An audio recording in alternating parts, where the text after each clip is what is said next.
pancakes and boiled potatoes and gravy because today is Santa Lucia, which is a Swedish holiday that we celebrate, which is kind of just like a winter solstice holiday.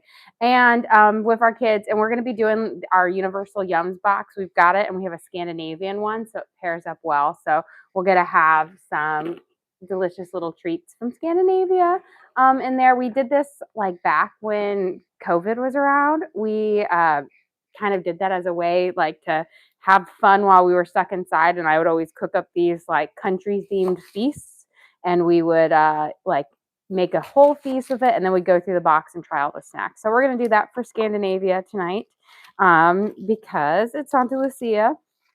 And once my oldest daughter gets home from friends, then they get to dress up in their outfits, and I get to take my little picture of them as Santa Lucia.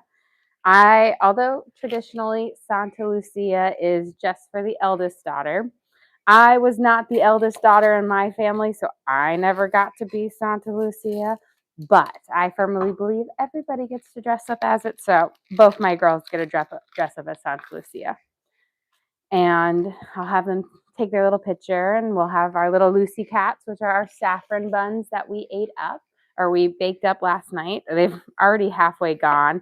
The buns are almost all gone. I'm saving the loaves to give to my mom and a friend, but we have those. But right now I've got 2 onions that we are going to mince up nice and fine and kind of caramelize, because the best part about these Swedish meatballs, and this is like my mom's recipe, which is I think her mom's recipe, so it's been out, is you use sauteed onions in them as part of the seasoning.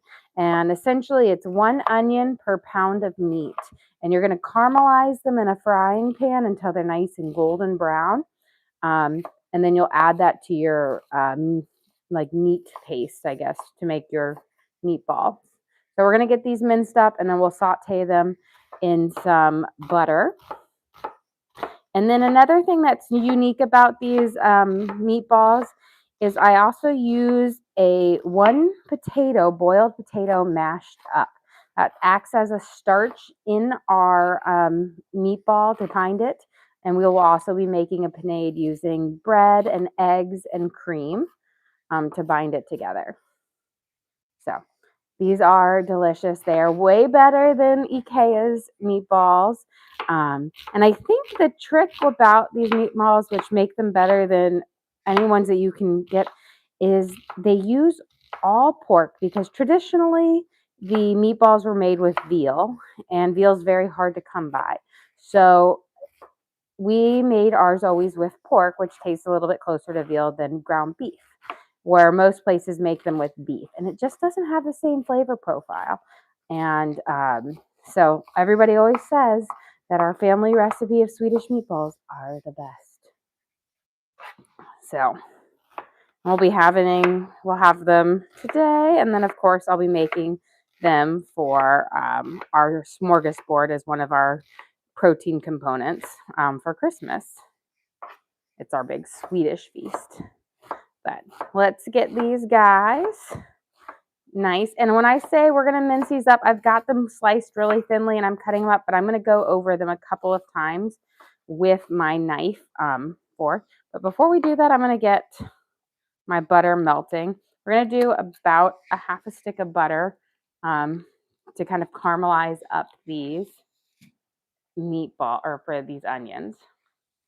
And since my water is boiling nicely, I'm going to drop my little baby Dutch potatoes or baby Yukons into the water, because traditionally when you eat like the krautballer or the kotballer, you have them either with mashed potatoes and gravy or boiled potatoes and gravy.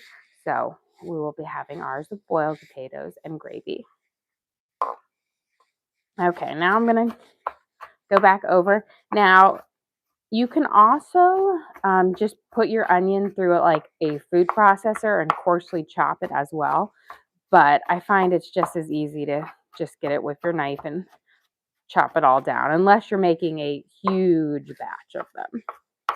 Which growing up, we always we did about 10 pounds of ground pork. But for just our family, we're doing 2 pounds. Okay.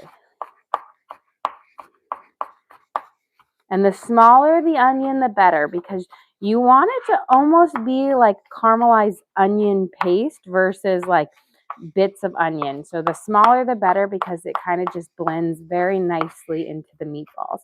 And this is what's going to give these meatballs just such an amazing flavor. And I'm going to start crying here in just a second because these onions are going to start getting to me. Okay, I think that's fairly good. Although if my mom was here, she'd be like, more chopping. Okay. We're going to add, I'm just going to move this around. And we're going to just pop these in here and start kind of caramelizing them up.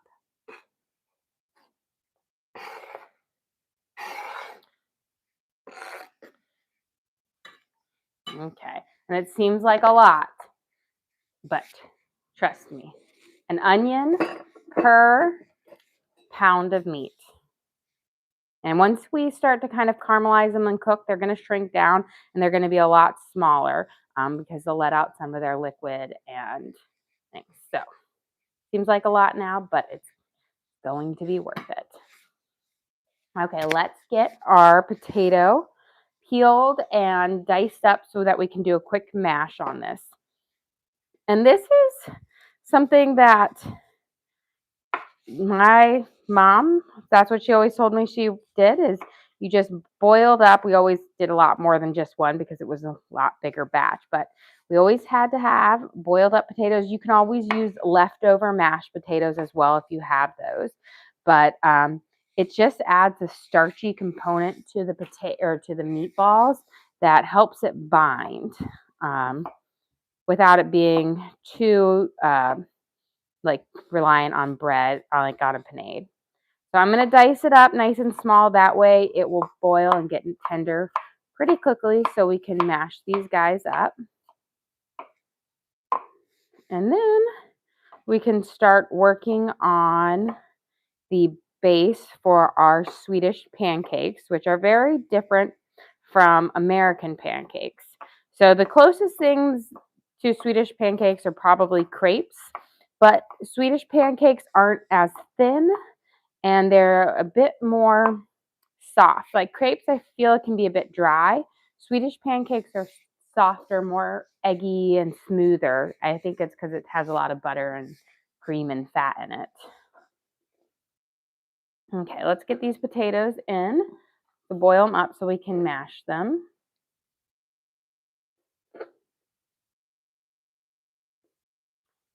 So one whole potato in here.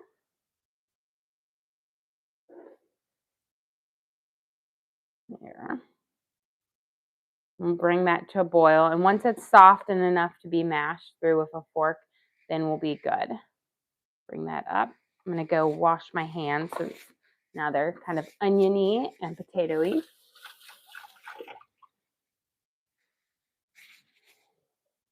And we will get our onions tossed here. And then I'm going to start melting some butter for our Swedish pancakes so we can make the batter. Get a little onion wrapper out. So there is nothing healthy about Swedish pancakes at all. They are probably the worst breakfast food you could ever eat, but they are delicious, and no part of it is nutritious. So we are going to start with let me grab my butter over here, a whole stick of butter, and we're going to melt it. And this is just for a lovely small batch, and I will say my family's recipe for these are way worse than the traditional recipe of it. So we are going to use a whole half stick of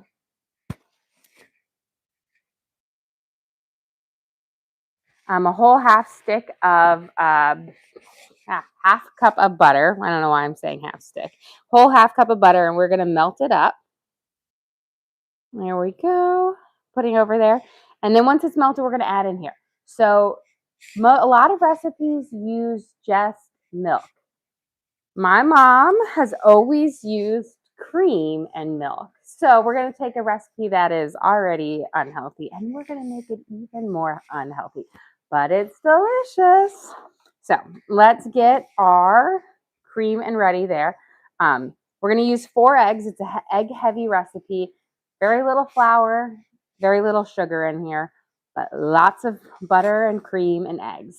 So we're going to crack these up and start whipping them together. Now, a lot of times I do not use exact measurements when I'm making these because I just make them towards the consistency, but I do have a base recipe that you can like essentially follow. But it's like 4 eggs, a half a cup of melted butter, about 1 cup of milk to 1 cup of cream, a cup of flour, and then like tablespoon or so of sugar because you put more sugar on, and about a teaspoon of vanilla and about a half a teaspoon of salt. But again, a lot of times when I make these, I just kind of pour my ingredients together until I got the consistency that I like. Okay, let me grab a measuring cup here. And we're going to do, I've got my 4 eggs in here, and we're going to do a cup of milk, and I've got whole milk, and a cup of heavy cream, or you can do 2 cups of half and half. So either one works because essentially half and half is just half milk and half cream.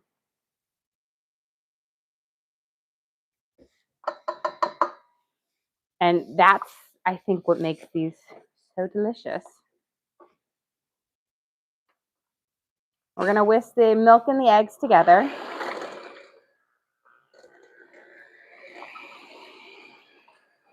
There.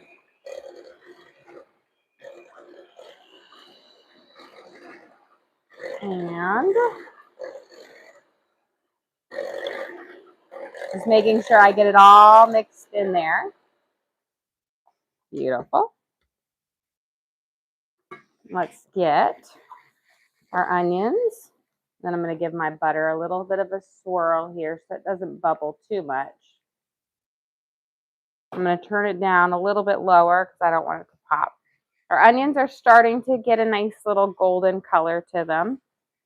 I think this is the part that takes almost the longest in the meatball making, is getting the onions to that nice caramelization, but it is essential for the flavor and the texture of the meatballs. You can't just put the raw onions in. It just doesn't work that way. We're going to do about a teaspoon of vanilla, which is about a capful. Again, not exact science. And about a pinch of salt. Now, if you're using unsalted butter, you're going to want to use a bit more.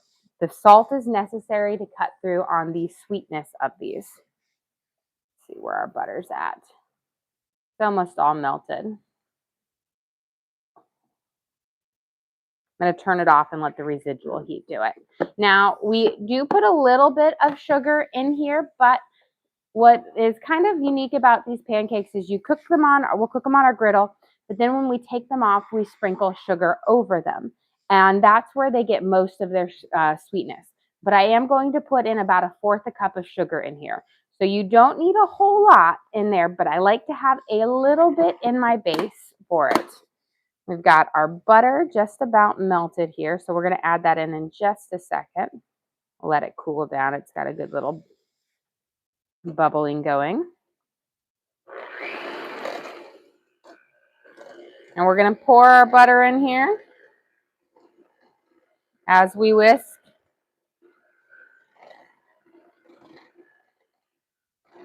And this is going to give you just the richness, and you don't have to use butter on your griddle because there's so much butter in this.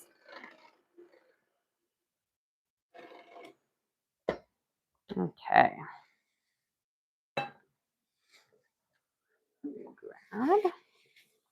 Let me toss my onions here, and then we're going to add in about 1 cup of all-purpose flour, and we'll mix that in. And that is the base to our Swedish pancakes. Okay, beautiful. Our onions are almost there. You can see we've got this nice, delicious kind of golden brown caramelization occurring. That's giving us a really nice flavor on the onions, softening up those textures, which is again why I opted to use butter instead of just olive oil to saute this up, because that butter is going to just bring out that caramelization flavor to it. Making fun of my little horns. Got my Swedish gear on. Okay, let's get our flour in here. Now, if you are new to this and you are having a little trouble flipping your Swedish pancakes, add a little bit more flour to make the batter a bit thicker. Makes it a little bit easier to flip them. You know, the Swedes, I guess, always pride themselves on who can have the thinnest pancake, but I'm always like, who can flip the pancake is the winner. Okay, let me see. Give it a taste. Perfect. I'm going to add a little bit more to make it thicker. Now, some people do add a little bit of baking powder in it to help the kind of puff up, but the way our family's always done it was with no baking powder. Okay.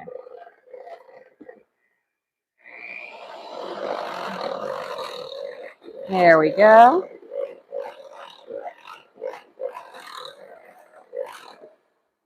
And you can see this is a very thin batter. And that's what you want because, again, Swedish pancakes are very, very thin. Okay. Get our onions are just about where we want them. So I'm going to turn this down just a smidge and try to put all the ones I throw out halfway through in there. Okay. And then we're going to make our gravy in this pan, so we'll use a little bit of those onion drippings for that in a little bit. Let's check on our potatoes here. Let me grab a fork, kind of test them out.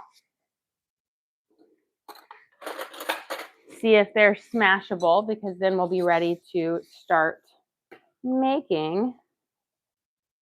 You know, it looks like they're pretty smashable. So we can strain these and put them in our pan and start kind of do a quick mash up on them for our kind of our base for this. So make sure that's not too hot. I'm just going to fork out our potatoes here. And then I'm going to use this fork to mash them at the bottom. Just a little bit easier that way. And the reason I cook them up in this teeny tiny pot is because they cook a lot faster because I need less liquid in there. So heat goes faster.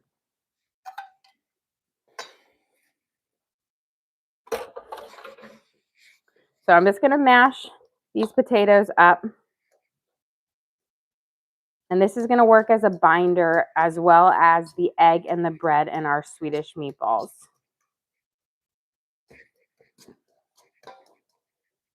Here. And again, if you have leftover like mashed potatoes, that works as well. But it just, that potato starch just helps bind them up and gives them a really good flavor and texture. Just makes them a little bit more filling, not as spongy. Okay. Let's check our onions out over here. Beautiful. I'm going to turn these guys off. I'll pull them off the heat a little bit, let them cool down just a second because we'll be putting our hands in with them, so I want them to not be scalding hot. Okay, now we're going to make our panade. We're going to start, since I have 2 pounds of ground pork, we're going to use 2 slices of a soft bread. You don't want a bread with a thick crust because that won't break down as nicely. And we're going to soak our bread with cream. And this is going to be kind of like the binder for our panade. So I find with 2 slices of bread, you need about 1/4 of a cup of cream. If you use milk instead or half and half, you need a little bit less.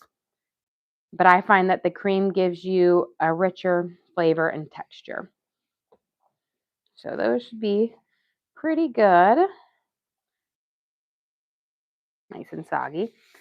And then we're going to crack in 2 eggs. So again, 1 egg per pound of meat.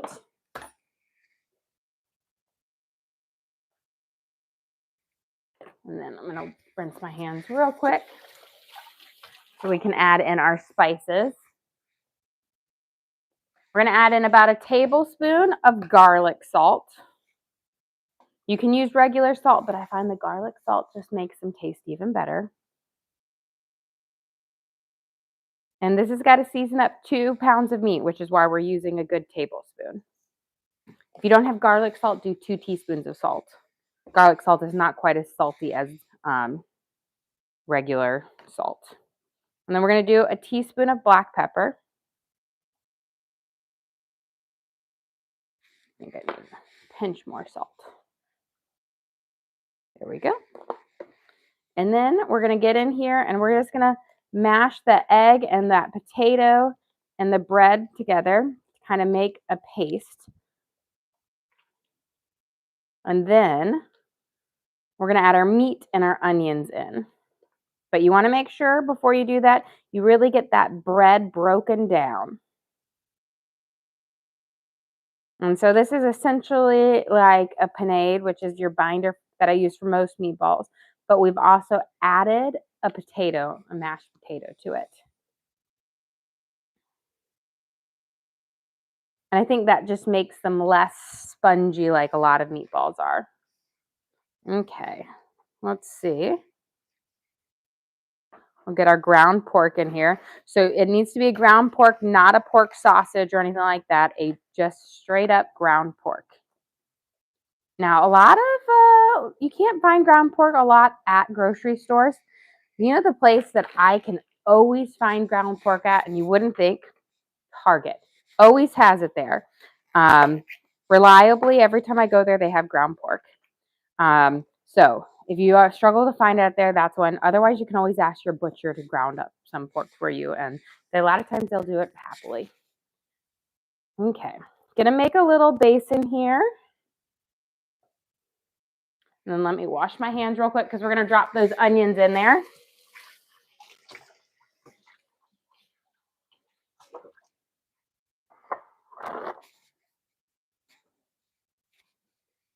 Now, I always say this is the tricky part. You want your onions to cool off just a little bit so they're not super hot when you do it. But we're going to put them in this little basin, and then I'll wrap that meat around them so that I don't burn myself too much.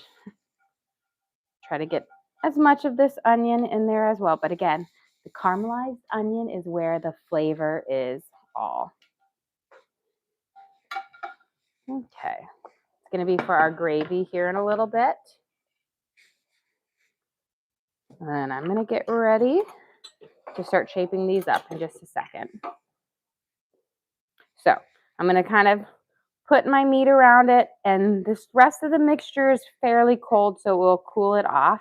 But if you are tender-handed, you could always give it a few minutes to cool off, but it's not bad at all. So we're just going to go through and squeeze that mixture through your hands to kind of create a nice kind of meat paste for your meatballs. And again, ground pork is where you want it to be. That's going to give you the closest flavor to the traditional veal. Here. And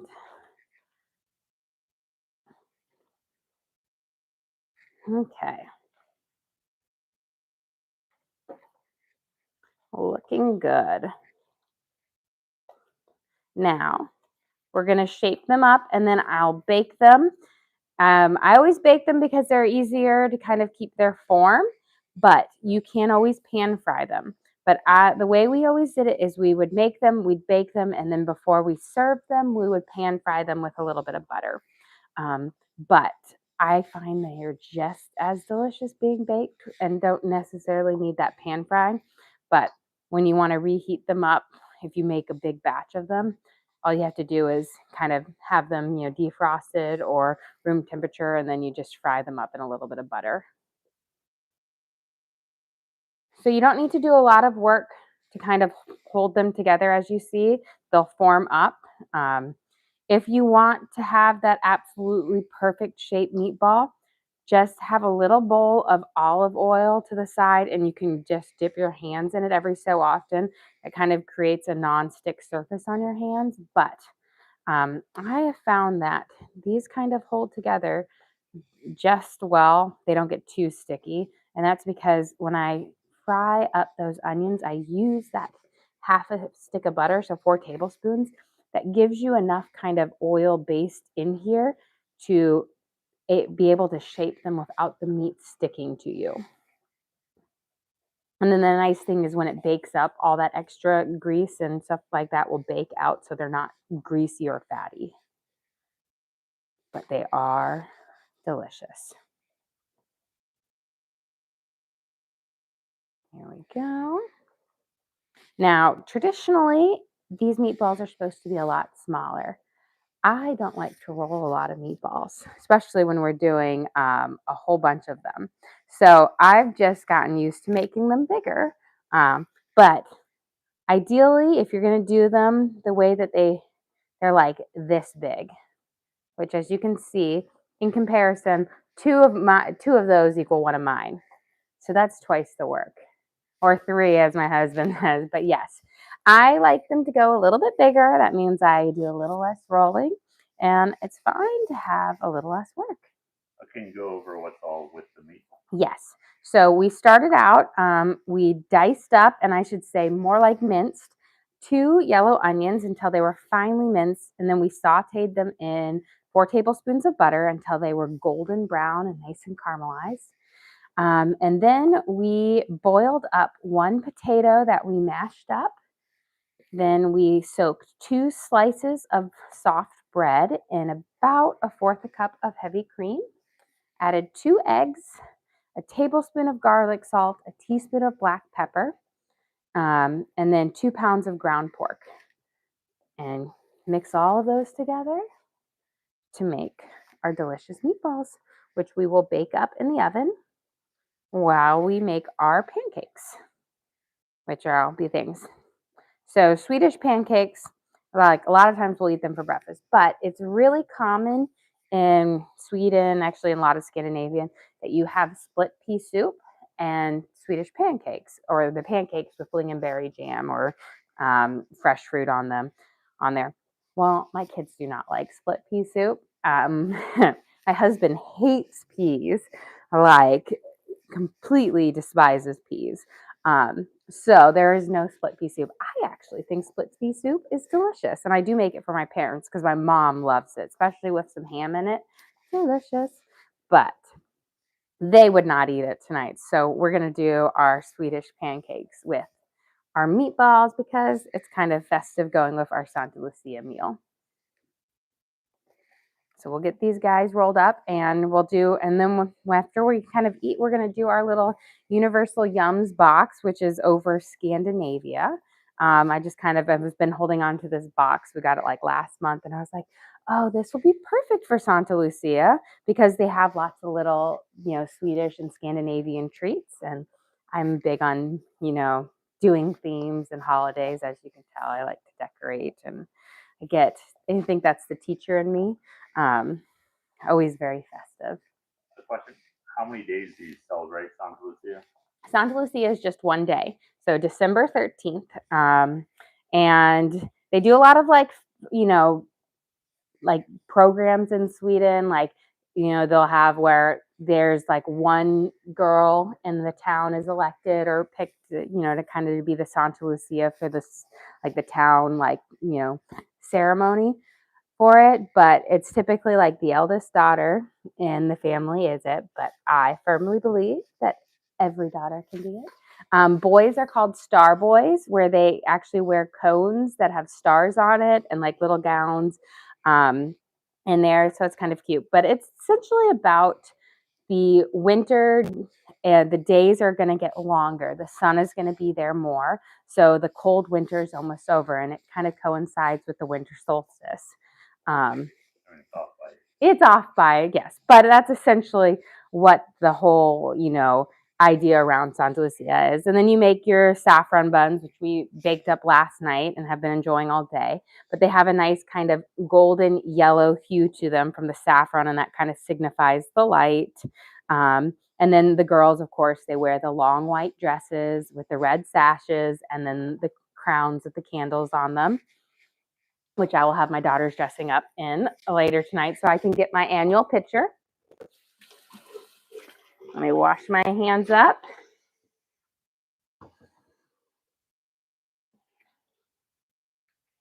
Here. But just a really fun, kind of cute thing. So growing up, I had the Kirsten American Girl doll.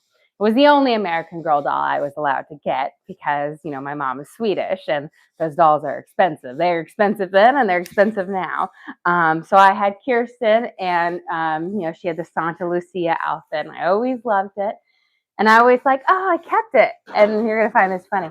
I was like, oh, when I had a daughter, I'm like, oh, I'll grab my doll so I can give it to, my daughter. My mom was like, no, they discontinued this doll. You can't have your doll. So I'm going to put my timer on. We'll do 15 minutes and we'll check on them. They don't take that long to cook up. But I was like, I can't have my personal doll that I got for my 10th birthday, 10th Christmas present. It was a birthday Christmas present combination. I remember this.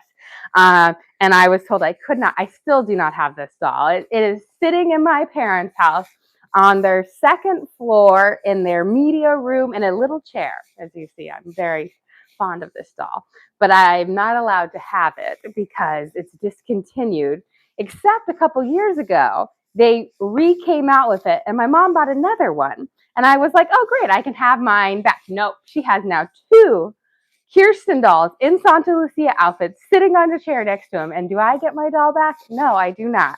She did buy my children their own dolls as made up for it.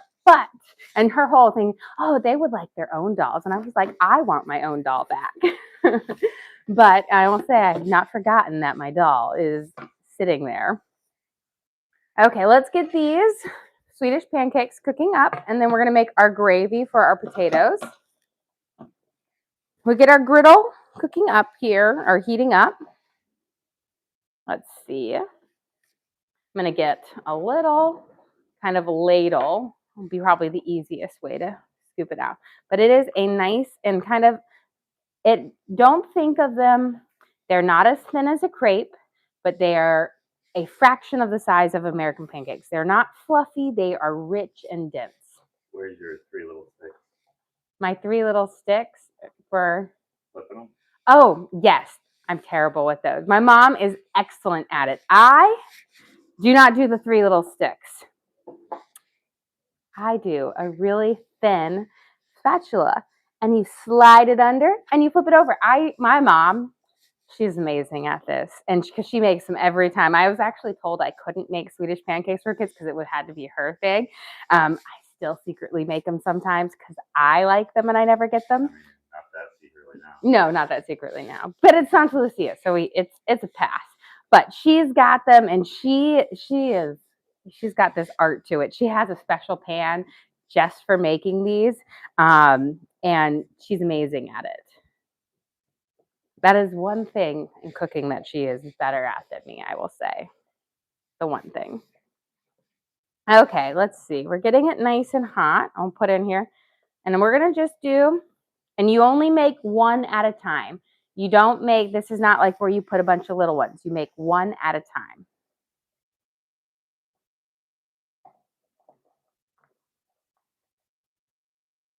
And again, I don't go too thick or too big because I like to be successful in flipping these. My mom, she can do the whole pan. It's an art, and it takes years of experience and lots of children. She had 7 kids, and then there's over there's like 20 grandchildren. So she's lots of it. But if you see, it's very, very thin, and you'll cook it. The batter is very mild, but when we flip it and cook it on both sides, we'll sprinkle it with some sugar. Can you go over what's in the batter? Yes. So the batter, it is kind of simple. We have a half a cup of butter that's melted up, 4 eggs, a cup of whole milk, a cup of heavy cream, a cup. We did like a cup and a third of flour. I gave a little bit more. About a fourth a cup of sugar, a pinch of salt, and about a teaspoon of vanilla extract. So not a lot in here. Very, very few ingredients. You mix it up, and then you'll cook it. Once it's kind of bubbly, you'll flip it through. You're gonna, you want to warm it up, but then once you've got it good, your griddle, you're actually gonna have a lower temperature on there. And I'm gonna grab a plate because we're gonna be flipping these onto the plate, and we'll be sprinkling them up with sugar. Now, one thing is, and it's kind of divided. Some people sprinkle their Swedish pancakes with powdered sugar. We, growing up, always had them with granulated or regular sugar. So it just depends, from where you're coming. Not quite red. You'll know when they're ready to flip is when you can kind of pull it off and it pops over. With no syrup. No syrup. You either have them with just sugar, fresh fruit, or like a jam. Lingonberry jam is very common, or I like strawberry jam as well. But yes, no syrup. And is your griddle pan linked to your shop? Yes, I do have this one in our store, our Amazon storefront. And this is the like hex-clad griddle pan. I really like it because it is a circle and it allows you to go over your griddle. A lot of times you get griddle pans that are one big long rectangle. Well, this one works really well for this. So we're almost there and ready to flip. I'm going to check on my potatoes here and see how they're cooking. I'll know they're about ready. We're going to steal some of this. They're pretty good. My fork can go through them. So I'm going to turn that down nice and low. Okay, kind of a hint when they're ready is, if you can see it, you see a lot of little bubbles on here and some going up underneath it. These are very, very blonde looking pancakes. So you don't want to cook them too long or they kind of burn up. And just like that, you flip them over, but they're pretty thin. I always say if you're new to it and you struggle with the flipping because they're thin, add a little bit more flour in them until you're ready. It's not going to impact the flavor too much, but it will make them easier to flip. And that's how, that's how my mom always says, is when she gets them and she's like, oh, these are perfect. It's if they're really thin.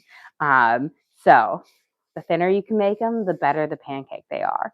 But they're not, I will say, they're really different from a crepe. I feel like crepes are kind of dry and crunchy because you make them paper thin and stuff like this. These are going to be, I want to say they're like smooth and silky. They're just so delicious. Earth Angel sent you. Well, thank you, Earth Angel. We appreciate that. Beautiful. Okay, so flip it over. We've got it on here. And then, this is the next and key important part. You take a little bit of sugar and you sprinkle it over the top. And then we'll end up stacking all of our pancakes on top of each other, which kind of melts the sugar into it. Now, there is the amount of sugar I sprinkle on each pancake, and there's the amount of sugar that my children sprinkle on each pancake. And they're very different in these amounts. It's funny. That's one of their favorite things to help. And they love to eat the batter because it is delicious batter. But when they sprinkle it on, you end up getting like a fourth of a cup on every pancake. And they're like, oh, these are so good. You don't need that much.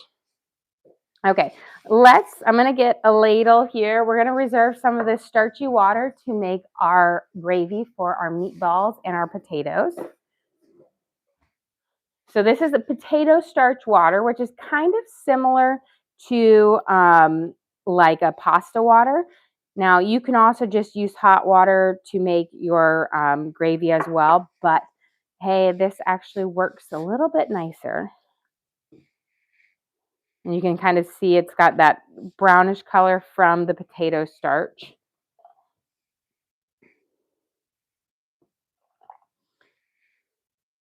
And I'm just going to reserve, I think that we've got 2.5 cups there. That should be enough. And then let me strain off the rest of the potatoes.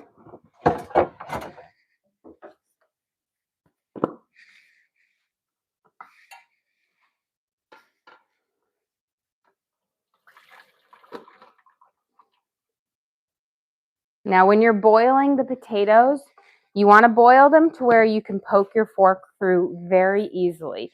Once your fork can go through easily, then you know that they're going to be tender, or where you can smash them with a like a fork. But I like to keep them whole because it will keep them nice and warm until we're ready to use them.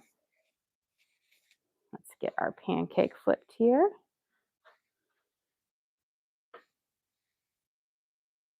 There we go. You can see why the sticks there, because they can help you do the flip, but a thin spatula works well for this. And I'm cooking these, I've got them over about a 4, so low. Don't go high, because you want them to be nice and kind of blonde. I'm going to add in 4 potatoes to kind of coat them up. We'll let it melt over, and then I'll shake it on there. And then we're going to make our gravy. I'm going to put about 2 tablespoons of butter in here. You grab a spoon.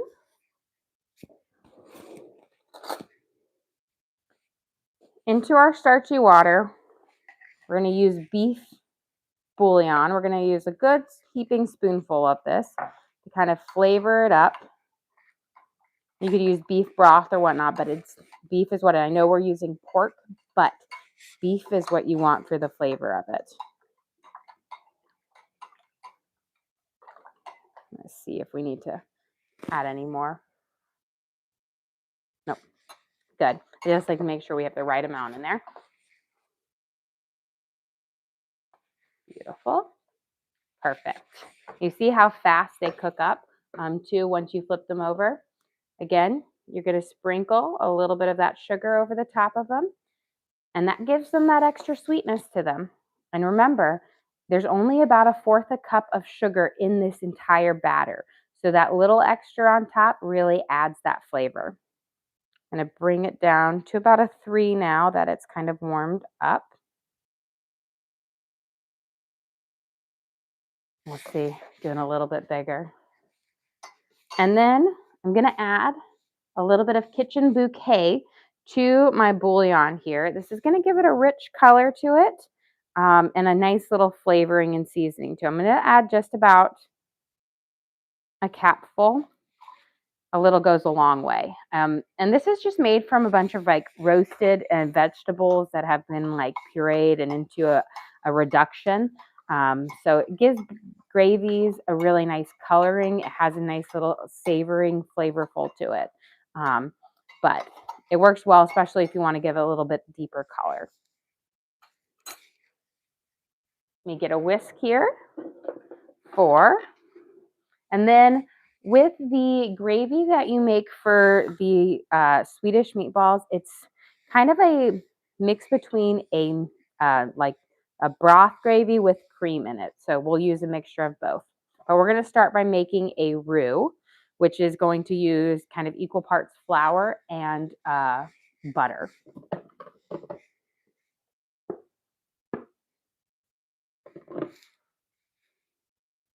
And I'm going to turn this down to about a 4, but we're going to put in about 2 tablespoons of flour.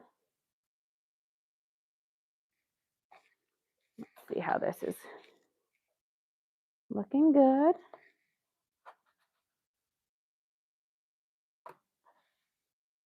There we go. Turn it down just a smidge.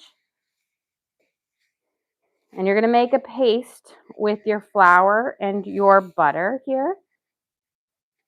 So mix it a little, and then I'll add some more. You don't want to have it too like liquidy, because then you won't thicken it up well, but you also don't want to make it too thick. So this is right around the base where I want it, where it's nice kind of paste that's holding together.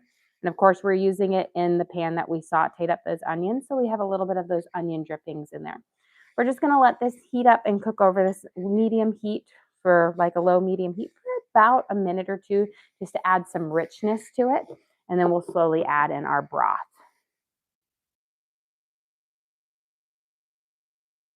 Okay. Let's see. Beautiful. We're gonna sprinkle our sugar over the top. And then next one out. So once you get going, they go pretty fast. Now, typically when when my mom's making them, she can never get any to manage to stay on the plate long enough because the kids are taking them. And there's always a fight over who gets the first pancake. And it's always a funny thing. And I was like, there's plenty of pancakes to go around. There'll be plenty. Okay. Now we're going to add in a little bit of our base here. Kind of thicken it up, just like you would any type of, gravy. And always start little by little, mix it in until it's kind of thickened and then add more. Don't just flood it because then you'll end up getting, a separated gravy.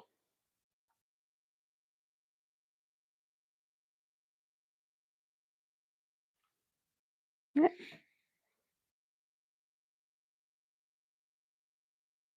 There we go. And then in just a second, we're going to grab our meatballs out of the oven. Luckily, they can stay in there. They're pretty good. I want to just get this mixed in. There.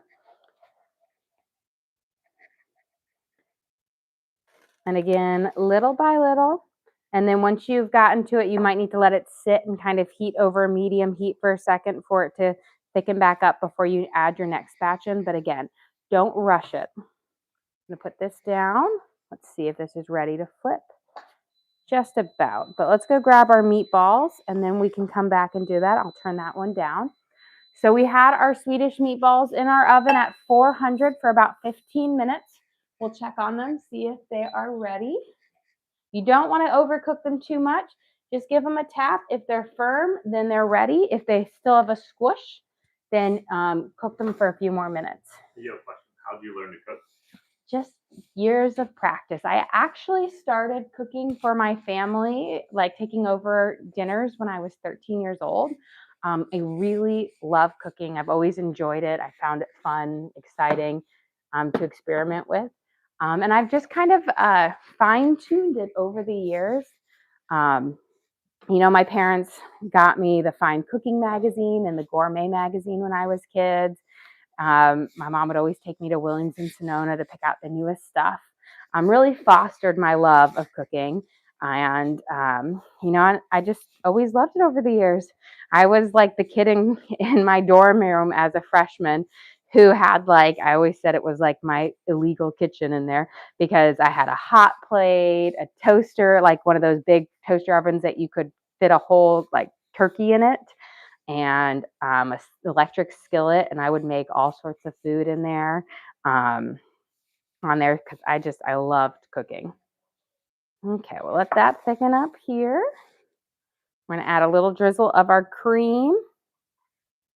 A little goes a long way. We added about a tablespoon, and you can just see how creamy that makes it without a whole lot in there. And that's just going to give it such a nice velvety flavor to it for our Swedish meatballs and rings. Okay, let's get, guys, should be ready to go off. Beautiful.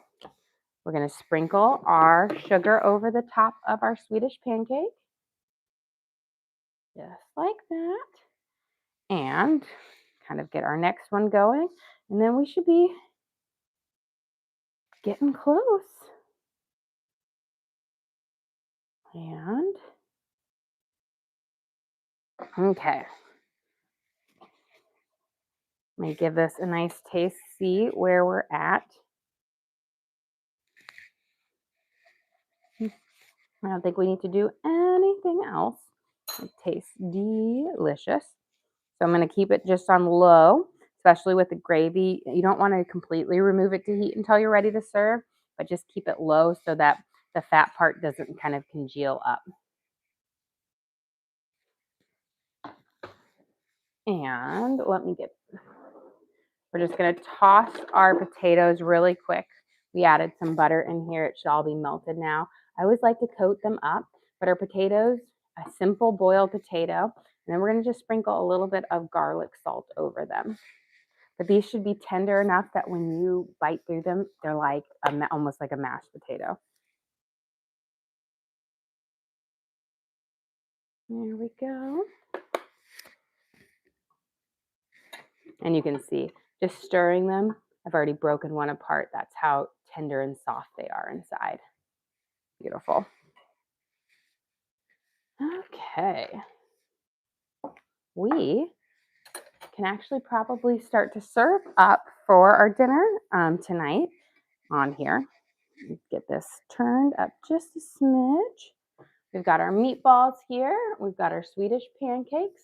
Let me grab my lingonberry jam because I'm going to serve one of them with lingonberry jam, which is a kind of a traditional way, but it's so delicious. Okay. Let's grab a plate.